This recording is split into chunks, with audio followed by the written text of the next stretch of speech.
बिस्मिल्लाहिर्रहमानिर्रहीम, अस्सलाम वालेकुम। आज हम जिस पहले मौजू पर बात करने जा रहे हैं माय डियर स्टूडेंट्स, वो समझना बहुत इंपॉर्टेंट है। आप मीडिया चैनल्स के ऊपर, सोशल मीडिया चैनल्स के ऊपर, अपने घर में, गिरदो नवाह में अक्सर ये बात होती हुई सुनते होंगे कि महंगाई बहुत बढ़ गई, गुजारा बहुत मुश्किल हो। हालांकि हर साल इंक्रीमेंट भी लगती है तनख्वाह में, हालांकि 10 से 12% प्रॉफिट भी हो रहा है हमें अपनी सेल्स में, बिजनेस के अंदर वो भी बढ़ गया। कीमतें अगर बढ़ी हैं तो हमने भी तो कीमतें बढ़ा ली, फिर भी गुजारा नहीं हो रहा। तो इसकी वजह क्या है? आज इस इंतहाई इंपॉर्टेंट टॉपिक के ऊपर मैं आप लोगों को हकीकत हाल से आगाह करूं।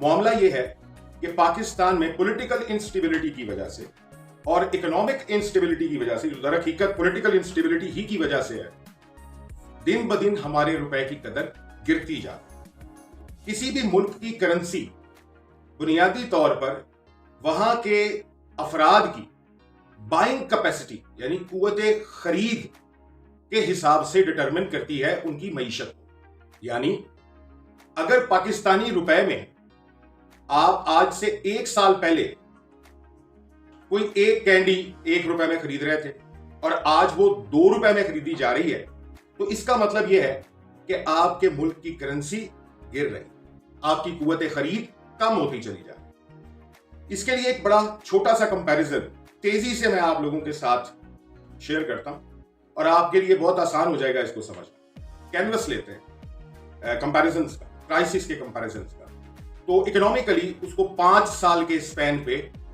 देखा जाता। अब 5 इयर्स के स्पैन पे अगर हम एनालाइज करें प्राइसेस, हम एनालाइज करें अपनी इनकम को, तो बहुत आसानी से हमें समझ आ जाएगी कि आजकल गुजारा मुश्किल क्यों होता चला जा रहा है। बहुत आसानी से समझ आ जाएगी कि हमारे पास रकम पहले से ज्यादा आने के बावजूद हमारे पास हर वक्त पैसे की कमी क्यों रहती है, हम पहले जितना अच्छा लाइफस्टाइल मेंटेन करने में इतनी प्रॉब्लम्स का शिकार क्यों है। तो देखें 2018 में मैं मिसाल जो अब दूंगा आपको, वो मिसाल रोजमर्रा कॉमन मैन की मिसाल है। मैं आपको एग्जांपल्स दूंगा आटे की, घी की, चीनी की, चावल की, जो रोजमर्रा जिंदगी में आप इस्तेमाल करते हैं हर रोज, फूड जिसके बगैर हमारा गुजारा नहीं, हम जिंदा नहीं रह सकते, उनकी मिसालें ले लेते हैं। 2018 में यानी आज से करीब 5 साल पहले आप पर केजी घी खरीदने के लिए जो प्राइस पे किया करते थे वो कितनी थी? 150 रुपए फी लीटर में आपको कुकिंग ऑयल मिल जाता था। इतने ही में कुछ 10 रुपए कम में घी मिल जाता। चीनी की प्राइस 45 रुपए थी, आटा 45 रुपए किलो में मिल जाता था, चावल 80 से 90 रुपए किलो में मिल जाएगा। और बहुत अच्छा राइस जिन लोगों को खाने की आदत है वो 100 रुपए में खरीद लिया करते थे। 2018 से लेके 2023 तक हम जरा इन्हीं की प्राइसेस को देखते हैं कि ये कहां पहुंच गई हैं। 2018 में घी, जैसे मैंने अभी आपको बताया, 150 रुपए, अभी वो बढ़कर हो चुका है 650 रुपए। आज हम 3 मार्च 2023 को ये वीडियो रिकॉर्ड कर रहे हैं, तो आप मार्केट में रेट्स चेक कर लें। जो सबसे एवरेज क्वालिटी का घी है या ऑयल है वो इस वक्त मार्केट में 650 रुपए किलो मिल रहा है। चीनी 120 रुपए में अवेलेबल है, आटा 130 रुपए में अवेलेबल है, चावल 340 से लेकर 380 रुपए फी किलो में अवेलेबल है। अब जरा अंदाजा लगाएं, ये बुनियादी अशियाए सर्फ और वो भी फूड की, जिसकी जरूरत आपको हर रोज पड़ेगी, उनकी कीमतों में जो इजाफा रिकॉर्ड किया गया है दैट इज अप्रोक्सीमेटली 4 टाइम्स, तकरीबन 4 गुना बढ़ चुकी हैं वो कीमतें। और आपकी इनकम कितनी बढ़ी, चाहे वो बिजनेस से इनकम हो, चाहे आपकी सैलरी इंक्रीमेंट की शक्ल में मिलने वाली है आपको राइज हो। बहुत अच्छी कंपनी है, अगर किसी बड़ी अच्छी कंपनी में आप काम कर रहे हैं तो आपको 20% का राइज मिला होगा एनुअली। अगर आप एवरेज कंपनी में काम कर रहे हैं तो आपको 12 से 15% का राइज मिला होगा।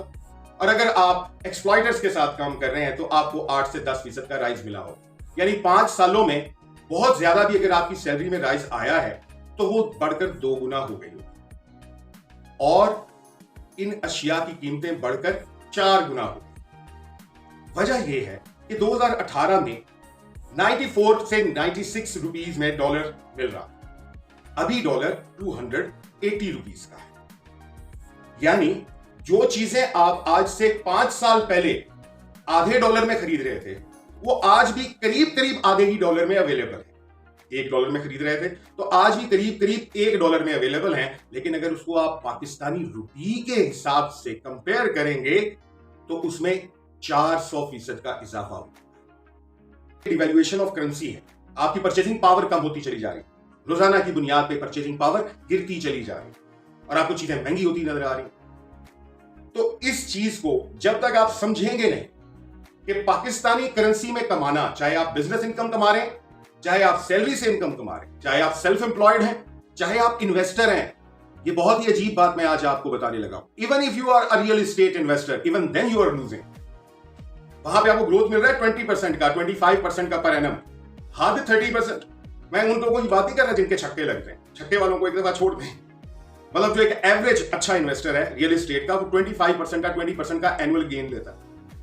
ये तकरीबन उतना ही है जितनी आपकी बिजनेस की इनकम है, या जितनी आपकी सैलरी का इंक्रीमेंट है उससे थोड़ा सा ज्यादा, वो भी लूज कर रहा है। तो अब क्या तरीकाकार इख्तियार किया जाए कि हम इन्फ्लेशन को रेजिस्ट कर सकें, हम डिवैल्यूएशन को रेजिस्ट कर सकें, इसके बारे में बात करेंगे हम एक ब्रेक के बाद। तब तक आप कंटेम्पलेट करें और क्वेश्चंस इकट्ठे करें। हम इसी टॉपिक के ऊपर अभी कुछ और डिस्कशन करें ताकि ये बात और अच्छी तरीके से समझ सकें। Thank you very much.